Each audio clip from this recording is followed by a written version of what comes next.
อความเจริญในธรรมและความผาสุกทางใจจงได้มาบังเกิดมีกับท่านสาธุชนคนดีผู้เจริญในศีลผู้เจริญในธรรมทุกท่านพร้อมกันนี้ขอยกมือ10 นิ้วกราบอาราธนาเอาคุณพระแก้วเจ้าทั้งสามบุญศีลบุญตาลคุณพ่อคุณแม่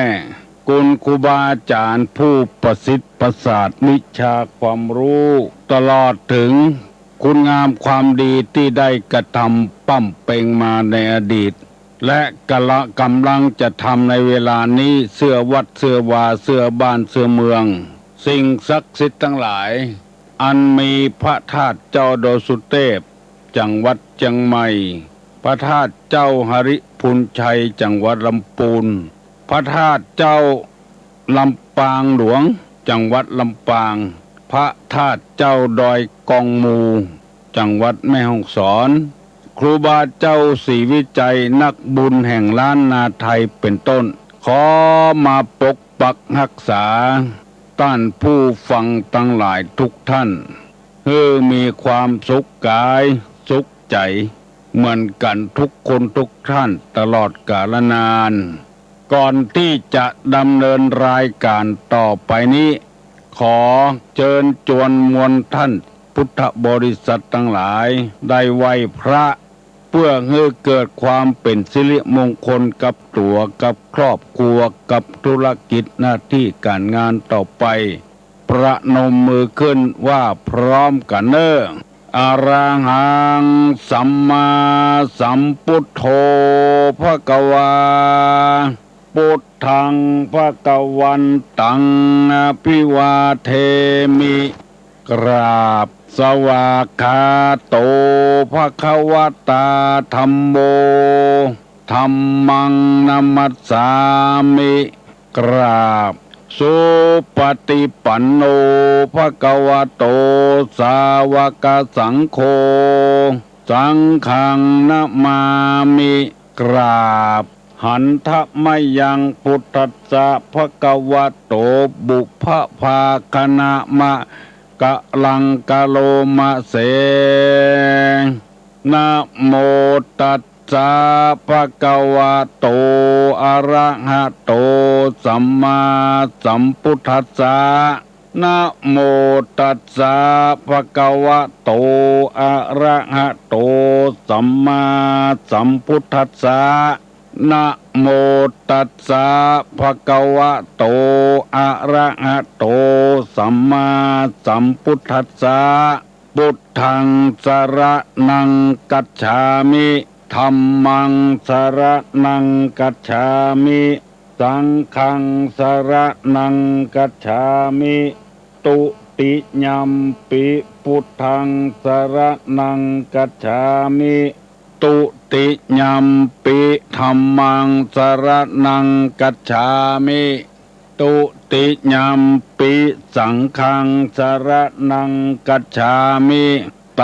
ติยัมปิพุทธังสรณังกัจฉามิตติยัมปิธัมมังสรณังกัจฉามิตติยัมปิสังฆังสรณังกัจฉามิอิติปิโสภะคะวะอะระหังสัมมาสัมพุทโธ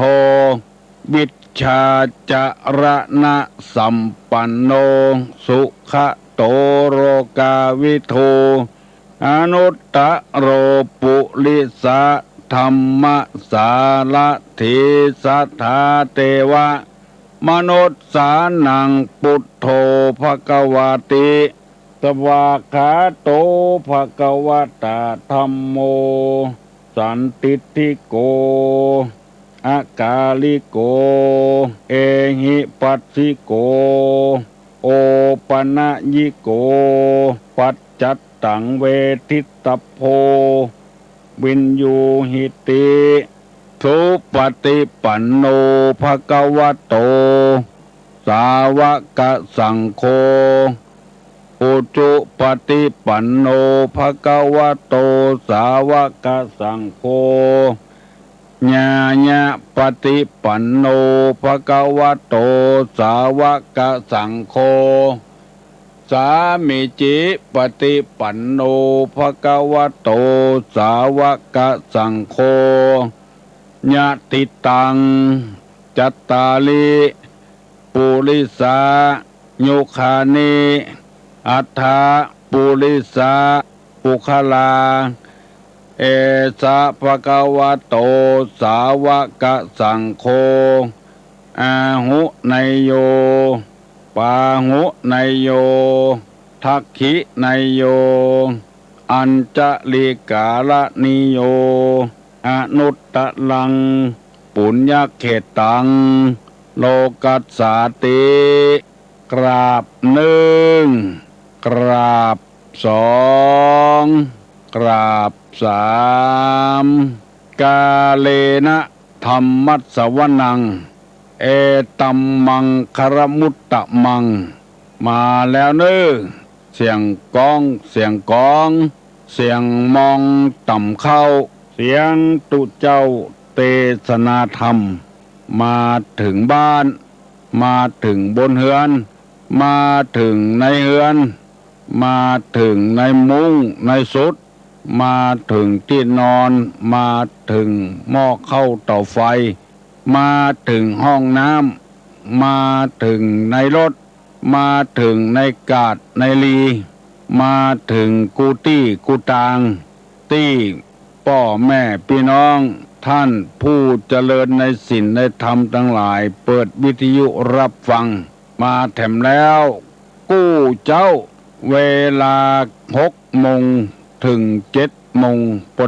ดีจะได้ประกาศธรรมกรรมสั่งสอนในทางพระพุทธศาสนาให้นักศีลนักบุญทั้งหลายได้ฟังเพื่อจะได้น้อมนำเอาธรรมะนั้นมาเข้าในจิตในใจเพื่อเป็นคนว่าง่ายสอนง่ายการว่าง่ายสอนง่ายหลักของพระพุทธศาสนาว่าโสวัจจัสตา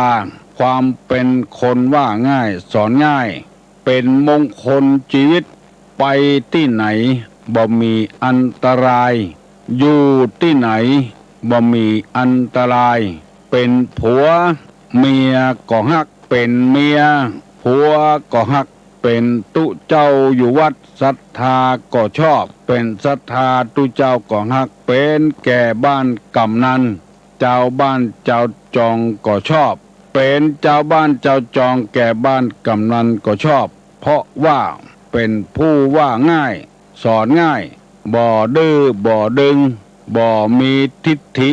บ่มีมานะความกระด้างกระเดื่องจึงเป็นเหตุให้ธรรมย่อมรักษาธรรม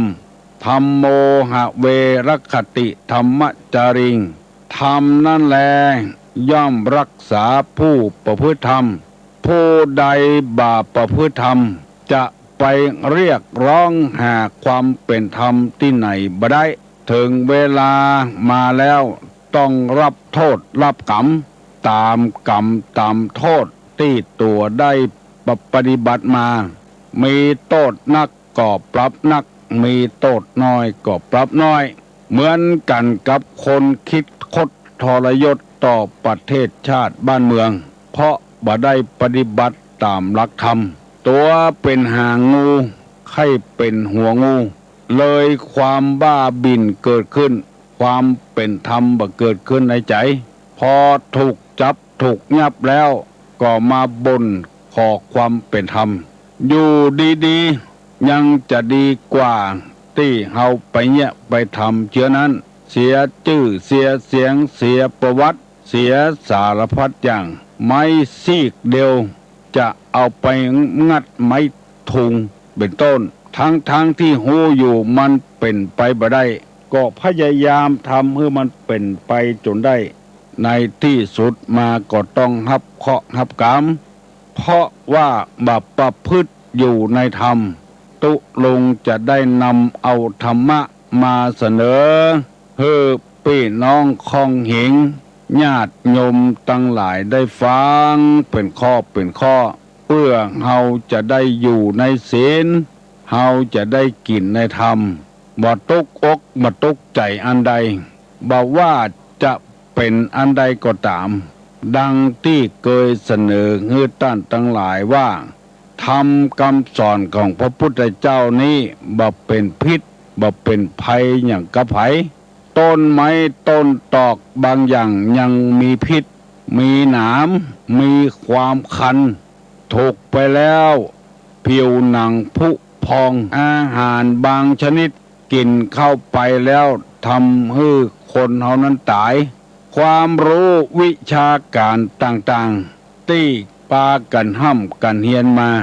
บางวิชาก็นำความเดือดร้อนมาสู่ตนมาสู่คนอื่นเช่นการผลิตอาวุธต่างๆเชื้อเพลิงต่างๆมีทั้งคุณทั้งประโยชน์เพราะอาศัยมันสมองของคนไปศึกษาเราเรียนแต่ได้นาด้านธรรมะนี่บ่มีพิษบ่มีภัยกับไผนำแต่จะทำให้เป็นคนดีแต่แล้วคนเฮาก็บ่มองความสำคัญของพระธรรมจึงให้เมินจึงบ่ให้ฟังหรือบางทีก็ฟังม้อยลับไปเหียก็มีหรือเอาจิตใจไปจดจ่อในทางอื่นบ่ได้จิตใจในจ่อในธรรมะที่กำลังฟังจึงเป็นเหตุให้คนเราได้พลาดพลั้งไปหลายผู้หลายคนโดยอาศัยเหตุผลดังนี้จึงใคร่ขอเชิญชวนมวลมนุษย์ทั้งหลายพยายามฟังธรรมให้เข้าใจแล้วนำไปปฏิบัติให้ถูกต้องธรรมนี้บ่เป็นพิษเป็นภัยกับไผสักคนขอให้คนนั้นลงมือปฏิบัติการปฏิบัติธรรมนี้บัดจำเป็นที่จะต้องไปนอนวัดนอนวาอยู่สถานที่สงบสงัดยิ่งเอาอยู่ในสถานที่มีคนนักเท่าใดยิ่งดีเท่าอันเพื่อจะได้หู้เฮาว่าเป็นคนดีมอกใดบ่เป็นคนดีมอกใดเพื่อให้เฮาได้เข้าอกเข้าใจนำไปประพฤติปฏิบัติหลายคนแล้วบอกว่าช่วงนี้คนเฮานี่ใครอยู่ในศีลใครกินในธรรมไปนักดังที่เฮาจะหันมีงานมีการต่างๆบอกว่าจะเป็นการวันเกิดของเจ้าวาดกางานศพงานซากกางานต่างๆนี่ละที่เกิดขึ้นมักจะมีคนไปนักเหลือเก่าเช่นการเข้าพรรษาปีนี้วันเข้าพรรษามีคนมากตานขันเข้าตานขันน้ำเดือน12เพ็งนี่ก็มีคนทำบุญบ่ฮื้อพ่อฮื้อแม่มีจำนวนนักกว่ากุปีที่ผ่านมาเพราะคณะสงฆ์จังหวัดเชียงใหม่ภายใต้การนำของพระเดชพระคุณท่านเจ้าคุณเทพวรสิทธาจารย์เปิ้นเป็นคนนำทุเจ้าในจังหวัดเชียงใหม่ผู้ที่บ่มกมุ่นอยู่ในลาภยศสรรเสริญมุ่งที่จะเผยแพร่ธรรมระดมทุเจ้าที่มีมันสมองได้เป็นมหาปรริญญาได้ปริญญาออกอากาศประกาศธรรมะกันเกือบโกดทุกสถานี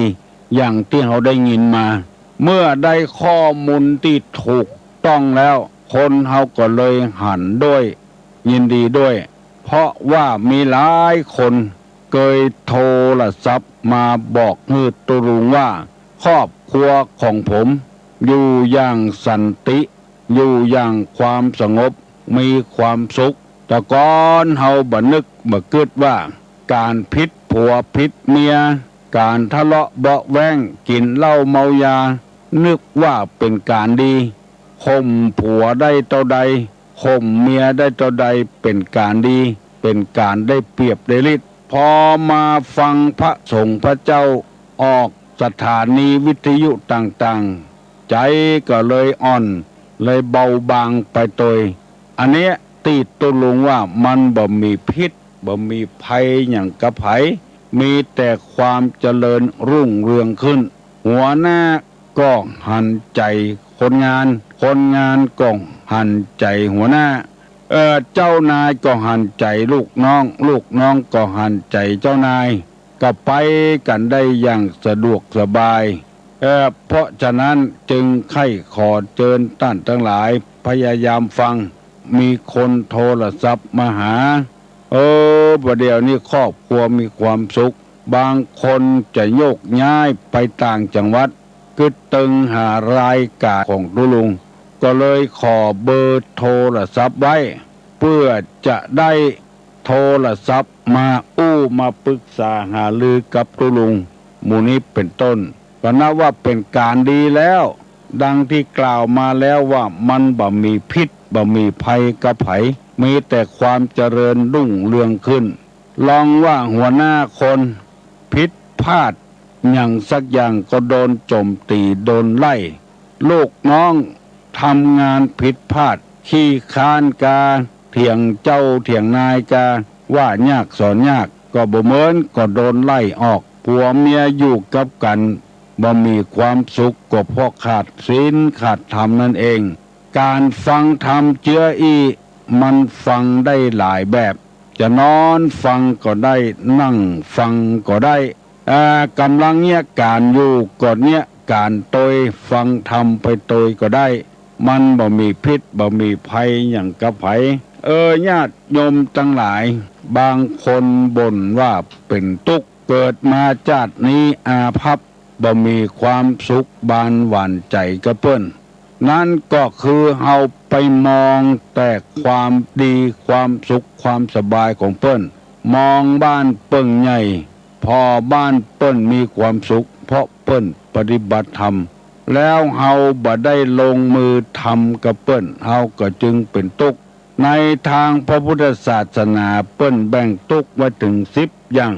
ดังที่ได้นำเสนอพี่น้องทั้งหลายไปแล้วเช่นสภาวะทุกข์ประจำสังขารคือการเกิดการแก่การเจ็บการตายมันตึงเป็นทุกข์อยู่แล้วแล้วเฮาไปบ่นไปเดือดบ่ได้บ่ว่าไผสักคนทุกข์เหมือนกันหมดถูกความทุกข์เพราะการเกิดการแก่การเจ็บการตายเข้าครอบงำ2ปกิณกทุกข์ทุกจรคือความโศกเศร้าเสียใจปริเทวะทุกขะโทมนัสสะอุปยาตหมู่นี้มันเกิดขึ้นกับกุคนแต่ว่าหันทีวีลงรายการอันใดบ่ฮู้จำบ่ได้ส่งลูกเข้าห้ำเข้าเฮียนจนปลดจบพยาบาลทำงานได้ปีเดียวก็ลูกถูกรถชนพ่อก็เลยตุกตยแม่ก็เลยตุกตยเจ้าตัวก็เลยหันน้ำตาพ่อน้ำตาแม่ก็เลยตุกตยเพราะพระพุทธเจ้าเปิ้นบอกไว้แล้วว่าความทุกข์เหล่านี้มันจะจรมาเฮาก็บ่ยอมรับเฮายังปฏิเสธอยู่มันจะจรมา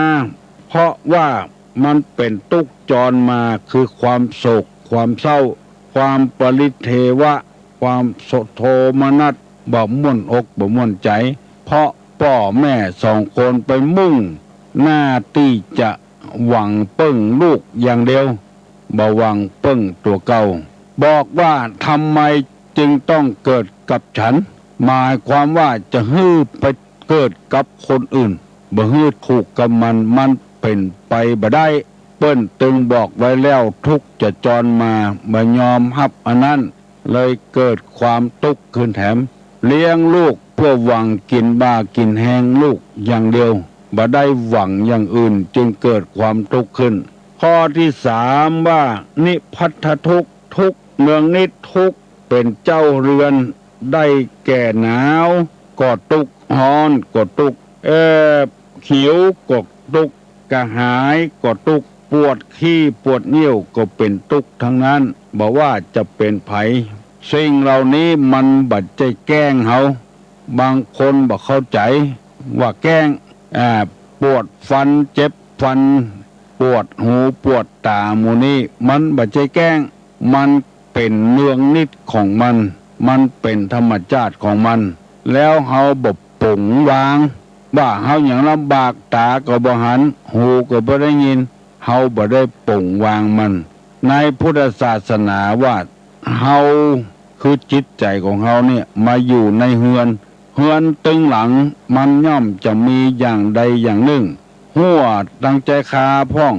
ปวกขึ้นตั้งลุ่มพ่องมันตึงมีไม้ตรงแวงอันใดจะก้อม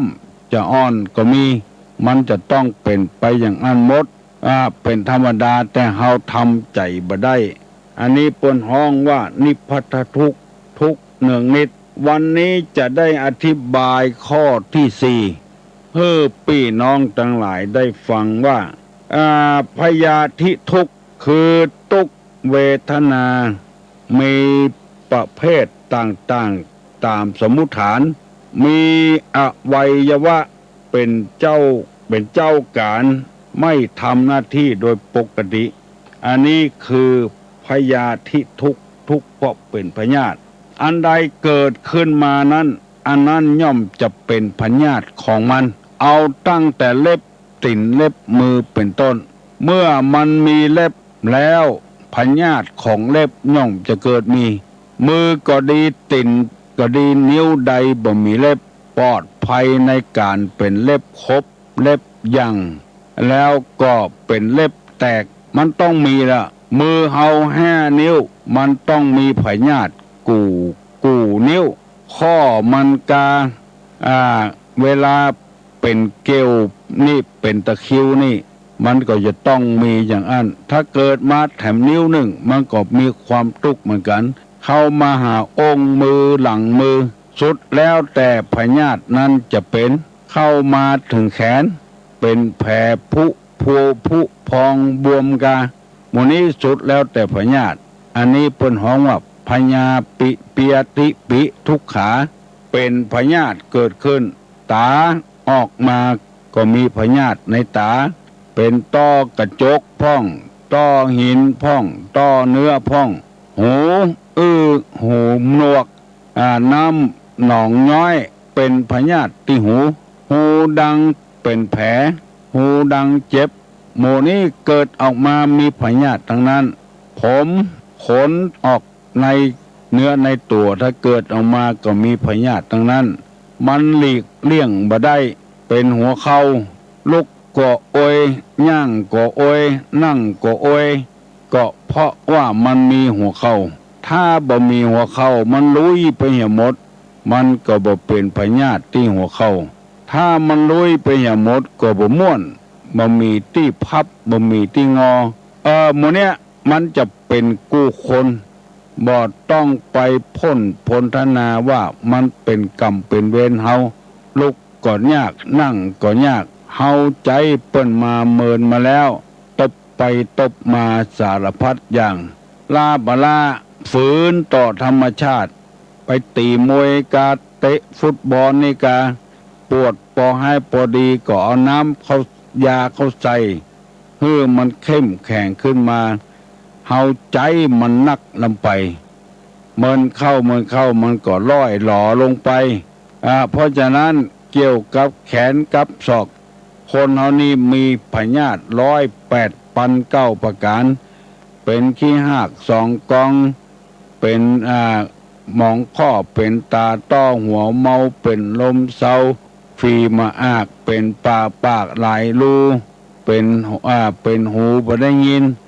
สะปะสะปืนถ้ามันงอกออกมาแล้วมันก็เป็นพยาธิแล้วบางคนบ่เข้าใจเฮ้ยเกี่ยวกับเป็นพยาธิแล้วไปบ่นไปเดือดปุ้นเปิ้นทำบุญทำทานหยังเปิ้นประกาศหยังก็ได้โดยเปิ้นเป็นต้นว่าสลากหากไม้ก็ได้โดยเปิ้นแปลงปวยหลวงก็ได้ขวตาลโดยเปิ้นแปลงศาลาก็เป็นเจ้าศรัทธาเสาศาลาคือศาลาแปรศาลาเป็นเจ้าของจ้อฟ้าปานลมเป็นเจ้าศรัทธาเอาตาลกวัดกวาเสาวิหารรูปภาพในศาลาภาพเวทสันดรชาดกกาภาพพุทธประวัติกาเปิ้นประกาศเต้าอันเต้าอี้บ่เคยแขะสักเตื้อเอาเป็นเจ้าภาพด้วยเปิ้นโหบัดเดียวนี้หยังมาเป็นพญาติบึดเมาหัว บึดปวดหัวเข่าบึดปอดในข้อบึดกินบะลำมันเป็นอย่างนั้นไปเอาสิ่งที่เฮาตานมารวมกับความเป็นพญาติมันบัดถูกต้องแล้วขอให้พี่น้องทำความเข้าใจกันแท้ไหมพญาติกับการทำบุญทำทานนี่มันบัดใจอันเดียวกันอย่าไปเอามาเกี่ยวข้องถ้าเอามาเกี่ยวข้องเมื่อใดเฮาจะตุกขึ้นแถมต้องอันมันเป็นเฮาปล่อยมันเป็นหมอยาได้หมอก็จะยาหมอยาบ่ได้ก็สุดแล้วที่หมอมันยาบ่ได้แล้วเพราะเฮาใจมาเมินแล้วขอทำความเข้าใจกันไหมบ่ใจว่าตานนั้นตานนี้แล้วจะหายจากพญาติพยามมีแต่ว่าโอ้บุญกินบุญตานที่ได้กระทำปั้มเปงมาขอมาปกปักรักษาฐานะได้ปล่อยปนเสียงยังเคาะปีเคาะเดือนเคาะวันเคาะยามเคาะเจ็บเคาะไม่เคาะไข้เคาะหนาวห้ามมิห้ามให้ทำให้เราใจดีบ่ใจว่าตานแล้วจะได้หายจากพยาธิบ่เป็นอะไรอย่างสักอย่างมันเป็นไปบ่ได้คนละเรื่องความตุกเกี่ยวกับพยาธินี่มันมีเหมือนกันกูคนเปิ้นว่าสามัญญลักษณะที่เสมอกันบอกว่าคนนั้นจะเป็นคนเฒ่าคนหนุ่มคนรวยคนจนคนเป็นหัวหน้าคนเป็นลูกน้องคนบอกว่าคนนั้นจะมีIQสูงปานใดIQต่ำปานใดพญาติย่อมจะไปเจาะได้กูคนเหมือนกับต้นไม้อย่าไปคิดว่าไม้ใหญ่บ่มีพญาติบ่มีอย่างไปเจาะไปคุยมีเหมือนกันทุกต้นของค่ำกันมันจึงมีเมื่อมันเกิดมาแล้วพญาติย่อมมาราวีเหมือนกันกูคนขอฮื้อป้อออกแม่ออกพี่น้องทั้งหลายตั้งอยู่ในศีลตั้งอยู่ในธรรมการทานการบริจาคนั้นเพื่อจะร่วมกันช่วยกันสร้างให้มันปันลุกปันแล้วอย่าไปเอาพญาติมาอ้างกับตัวมันเป็นไปบ่ได้แล้วมันคนละเรื่องเปิ้นจึงบอกไว้แล้วพญาติเกิดขึ้นในอกในใจดังที่ได้อธิบายให้ป้อออกแม่ออกได้ฟังมาแล้ว2 3 4ข้อแล้วสภาวะทุกข์เพราะว่าเกิดแก่เจ็บตายมันจึงประจำอยู่หั่นแล้วปะกินนกะทุกข์เฮาบ่ได้นึกบ่ได้ฝันว่ามันจะเกิดขึ้นปะกินนกะคือทุกข์มันจรมาคนเดียวมันเพราะว่าประสบอุบัติเหตุของที่เฮาเกิดไว้บ่ได้สมใจก็เกิดความทุกข์นิพัทธทุกข์เนื่องนิดทุกข์เพราะไข้หนาวทุกข์เพราะร้อนทุกข์เพราะเย็นทุกข์เพราะไข้ขี้ไข้เหี่ยวหมู่นั้นเป็นทุกข์ทั้งนั้นเพราะฉะนั้นปอกออกแม่ออกเอาธรรมมาใส่อกใส่ใจได้รับความรู้ในธรรมดีๆแล้วทุกหมู่นี้มันจะรวมเข้ามาใส่วันนี้ก็ได้เอาเรื่อง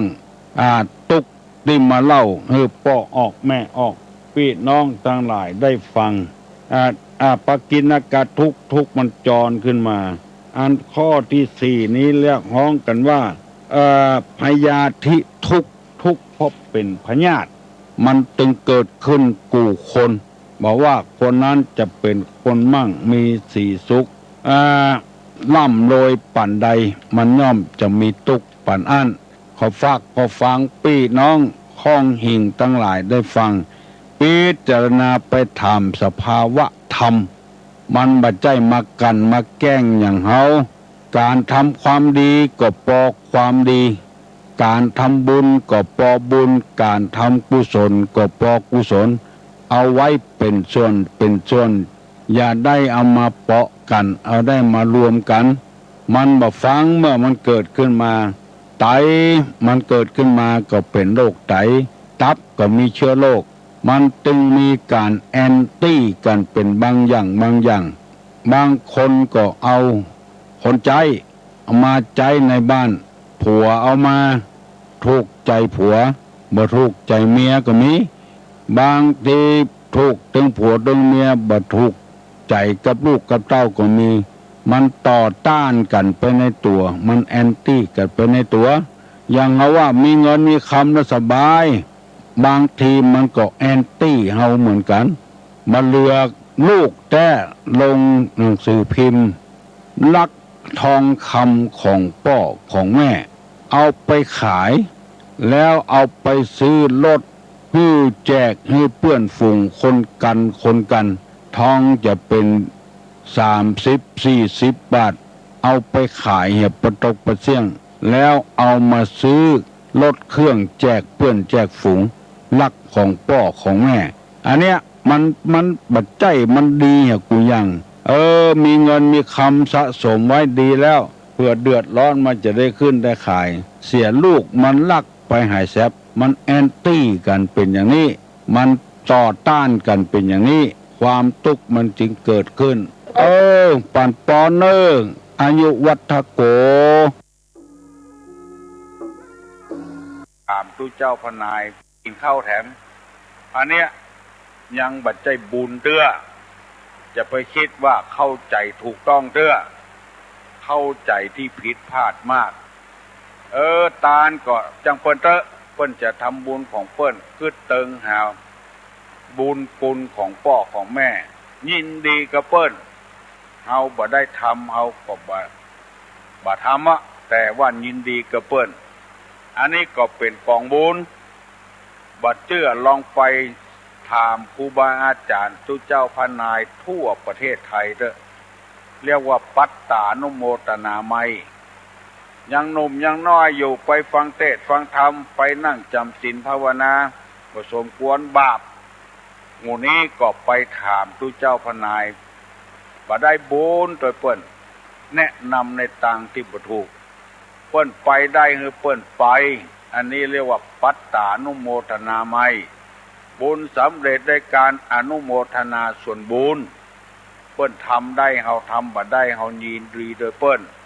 จะไปฮักไปห้ามเปิ้นจะกินจะตานภาพตาป่าตานกฐินกาตานไอ้หยังกาอายุยังหนุ่มอยู่ฟังตานเตื้อบ่ดีหมู่นี้น่ะจะเป็นบาปเข้าใส่ตัวเปิ้นจะทำบุญของเปิ้น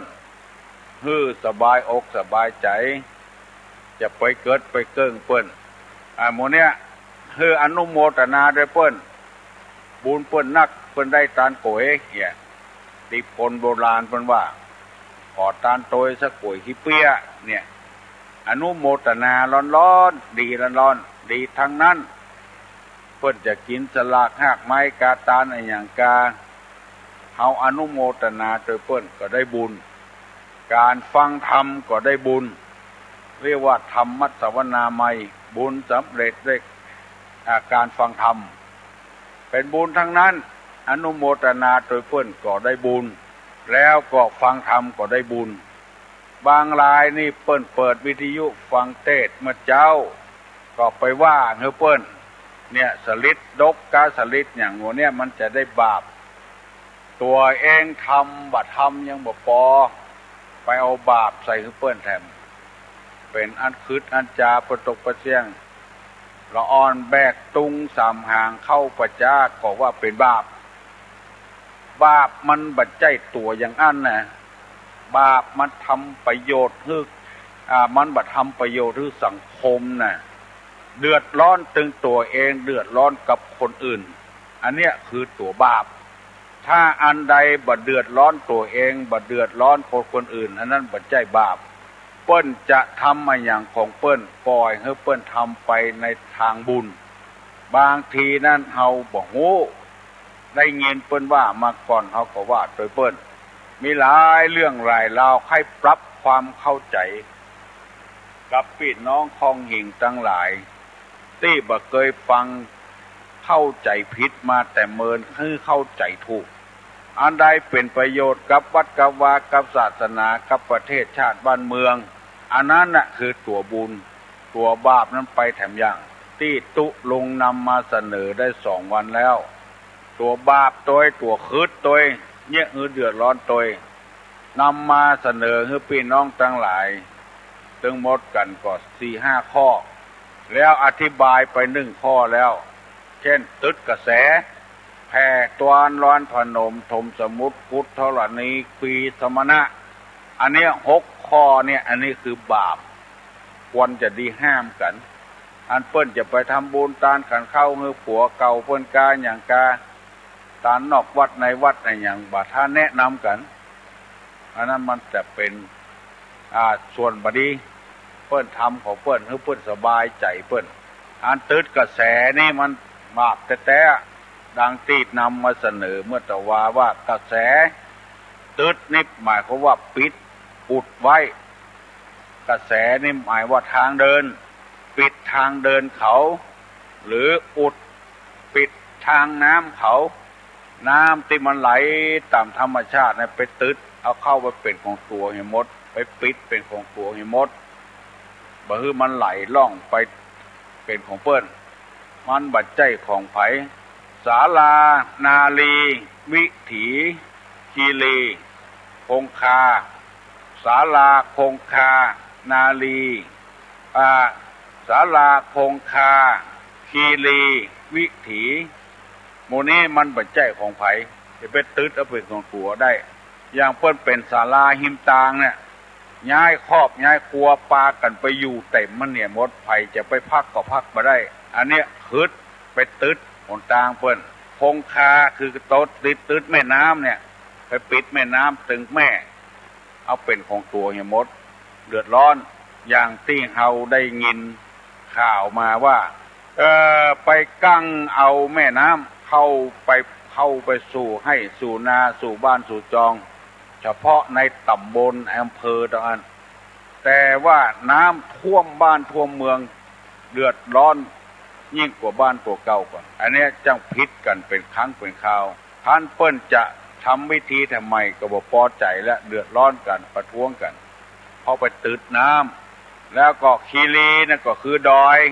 ไปเพลต้นไม้ต้นตอกเผาไม้เผาตอกเอามาปลูกมาฝังน้ำท่วมพี่น้อง10 ชาวบ้านอันนี้เนี่ยวิถีถนนคงคาแม่น้ำศาลาคือที่อยู่ที่อาศัยที่พักผ่อนคนแล้วก็คีรีคือดอยไปตัดไม้ตัดตอกอย่างน้ำท่วมน้ำทุเมื่อระหว่างแล้วเนี่ยคือทั้งนั้นอันนี้เรียกว่าตืดกระแสตืดทางเดินของเปิ้นจะหิจะหาเปิ้นจะกล้าจะขายไปตัดไปบานเปิ้นจะได้เงินเปิ้นบ่คือเปิ้นได้เงินสักกำตายบ่กับพริกกับเผือกอีกก็มี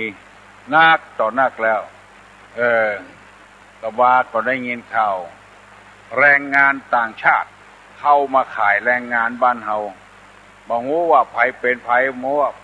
ไปปล้นไปฆ่าป้อของสารวัตรตำรวจจับได้ไปพอในทีวีโอ้ซ้อมอย่างเปิ้นซ้อมตีกระสอบทรายนี่เมียเหลี่ยเรียกหมด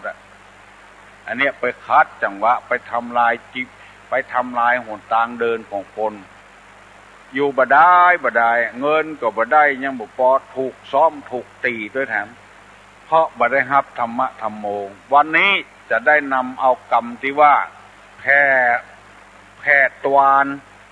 มาเสนอให้ตั้นผู้ฟังทั้งหลายได้รับฟังแถมเน้อคำว่าแผ่นี่ก็เป็นที่ฮู้กันทั่วไปแผ่อำนาจแผ่วาสนาแม่ออกไปตวานนี่ก็หมายถึงทวารนี่ก็คือประตูทวารของคนนี้มีกายะตวารวจีตวารมโนตวาตัวเลวจีตัวเลมโนตัวเลทวารปากทวารเบาทวารนักคือตี้ขี้ตี้เยี่ยวทวารนักก็ตี้ขี้ที่บัดตี้เบาก็คือตี้เยี่ยวอันนี้เป็นทวารกรรมแต่นี่ทวารนี่คนเมืองเขาว่าตวานตะวานคนไทยเปิ้นว่าทวารตัวเลน่ะทวารนั่นเองอุจารบางบ้านตุดลุงไปได้ยินเขาใส่อ่านตัวหนังสือเวลาสุมาควตาน่ะกาญะทวาเลวจีทวาเลมโนทวาเลมันบ่ถูกแต่เปิ้นว่าตวาเล กาญะตัวเลวติตัวเลมโนตัวเลเป็นวัดตัวตะวาไม่ใช่วัดทวาเลไม่ใช่ให้เคยได้โอกาสเว้นตาลฟังเห็นเนอะตุลุงจะนำมาเสนอไม่ใช่สอนตักเตือนกันมันบ่เข้ากับกำเมืองกาญะตะวาเลวจีทวาเลมโนทวาเลมันมาถูกถ้าใครถูกว่ากาญะตัวเลวจีตัวเลมโนตัวเลแผ่งูตวานแผ่รูตวานแผ่ประตูแผ่อำนาจอันนี้หมายความว่าขยายประตูคือมันกว้างย้ายประตูคือมันกว้างอันนี้โบราณเปิ้นว่าถ้ามันบัดจำเป็นบัดถ้าขยายมันคำว่าแผ่นี่ก็คือขยายอยู่อย่างอันปล่อยมันอยู่อย่างอันเช่นปอดเช่นแม่เฮาถ้ามันมีความจำเป็นก็ขยายออกได้กรรมโบราณเปิ้นยังบอกว่านิมนต์ตุเจ้ามา4 ตนแปลงสตวง4 อันแล้วนิมนต์ตุเจ้ามาถอนเหรอถอนประตูเขาจะย้ายตะวันตกกันจะย้ายตะวันออกกันถอนแล้วก็ตุเจ้าบุบเห็นหน่อยตุเจ้านั้นแปะขืดแปะจาแล้วเขาก็ก้อยเขาก็ก้อยปลากันลื้อถอนแล้วก็เพื่อว่ารถมันจะเข้าได้การรถ10 ล้อการรถ6 ล้อ5 ล้อนี่การอันนี้เรียกว่าแผ่ตวานแผ่ทวารขยายประตูบ้านประตูหัวเพิ่นว่ามันบ่ดีมันคืดอันนี้ก็คือหมายความว่าเฮามีอาชีพค้าขายเฮาจะแผ่ไปที่อื่นคือไปตั้งสาขาที่อื่นนี่บ่เป็นหยังอย่างเวลาเนี้ยร้านสรรพสินค้าต่างๆที่ใหญ่ๆโตๆนะจะเอาไปตั้งตามอำเภอต่างๆหมายความว่าใครซื้อไอ้หยังคือไปซื้อทีเดียวทั้งหมดแล้วก็ร้านค้าน้อยๆนิดๆตึงวันนี้ก็ตึงฝืดอยู่แล้วคนใครซื้อก็ซื้อบ่ใครซื้อก็บ่ซื้อนั่งขายแข่งกันอยู่นั่นแล้วบ่พอใจเกิดจะเดินกันจะประท้วงกันเวลาเนี้ยเอารัฐบาลมาอ้างแถมแล้วอันนี้คือแผ่ตวานแผ่ขยายประตูมันโคตรมันคืดคำว่าคืดนี่ก็อาถรรพ์คนบ่พอใจกันเฮาประกอบอาชีพถ้ามันม่วนอกม่วนใจถ้าใครฮือดีนั่นก็เอาไปตั้งที่อื่นเอาไปตั้งขายที่อื่นจะไปตั้งขายที่เดียวมันนักหนาป้านหมู่ร้านนิดๆน้อยๆในมันเดือดร้อนเปิ้นก็ลงทุนเหมือนกันหมู่ยักษ์ใหญ่ที่มีทุนมากๆเป็น10,000 ล้าน1,000 ล้านจะมาลงทุนคือหมู่น้อยๆเดือดร้อนอันนี้แผ่ตวานแผ่อำนาจแผ่วาสนาเมื่อมันนักขึ้นตัวจะเอาเหี่ยมดเหมือนกับหมู่ที่เบื่อป่าในหนองในคลองนั่นน่ะหมู่เนี้ยตกคืดหมดป่าตัวน้อยตัวนิดตายหมดป่าตึงคลองตึงน้ำแม่เปิ้นเบ็ดกินไซกินช้อนกินกำ4-5 ตัวพอกินเศรษฐกิจพอเพียงตัวนี่จะเอาเหี่ยคนเดียวหมดเอายาไปเบื่อป่าปูฝุ่นตัวนิดตัวน้อยปูหอยยังตายปะตกปะเสี่ยงหมู่เนี้ยตกคืดหมดลองสังเกตพอเถอะหมดบ้านหมดจองไปแผ่อำนาจเนี่ยคนเดียวจะกินเนี่ยคนเดียวคนตึงบ้านมาได้กินรู้แล้วตัวกินเนี่ยคนเดียวจะเอาเนี่ยคนเดียวโรยเนี่ยคนเดียว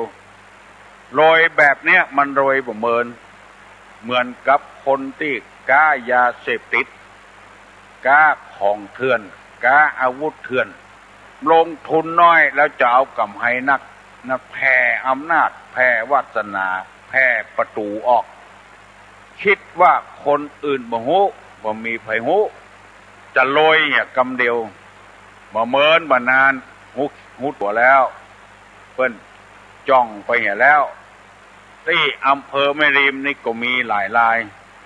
อันเนี้ยคือแพรวยโรยโวยลงไปไอ้อย่างมันถ้ามันโรยโวยลงไปมันพิษธรรมชาติเมื่อมันพิษแล้วก็อย่างว่านั้นนะโรยโวยก็เร็วโวยตกล่มตกจมโวยเร็วกว่าเปิ้นเพื่อหูบ่มีแล้วบ้านก็ยึดไปเห็นแล้วตัวเองก็ไปถูกคอกถูกขังตัวเฮ้อเฮกหาก้าขายตามธรรมชาติเศรษฐกิจพอเพียงตึกใดตึกอันไม้เปิ้นอยู่ในแพะในป่า